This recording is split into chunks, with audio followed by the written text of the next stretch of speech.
Presented by Bhavna Recording Studio, Nanaucho.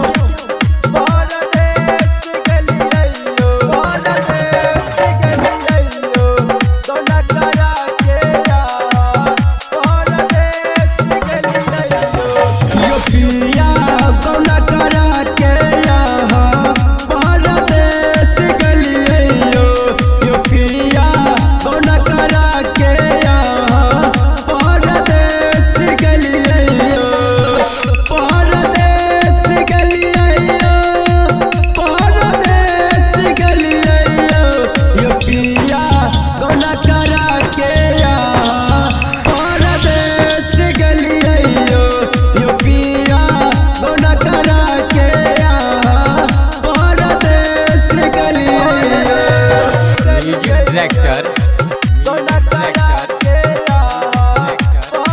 DJ Vikram बवाल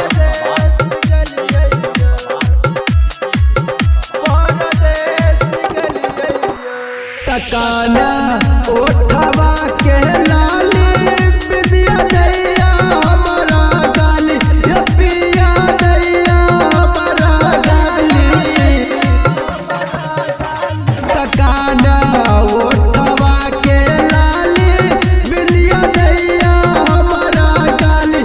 पिया दैया हमारा गाली किचुड़ी खनक का कहे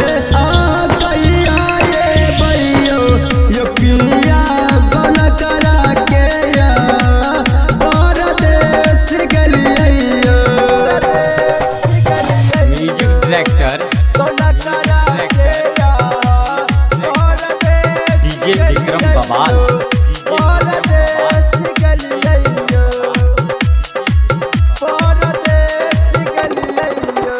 तो चढ़ल फागुन के महीना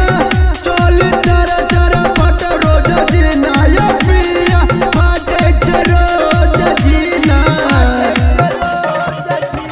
तो चढ़ल फागुन के महीना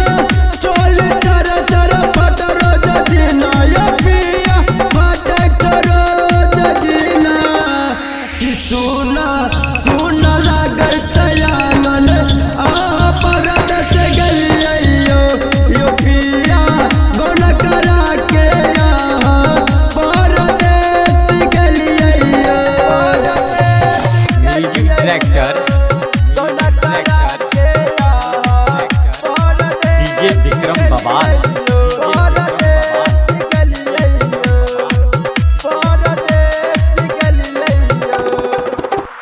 तो सुनो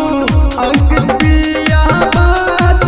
राम शंकर कहिया साच पिया कहिया साच तो सुनो अंकित पिया बात राम शंकर कहिया साच पिया कहिया साच कि विक्रम डबर करैया तांग परद से गलियो यो पिया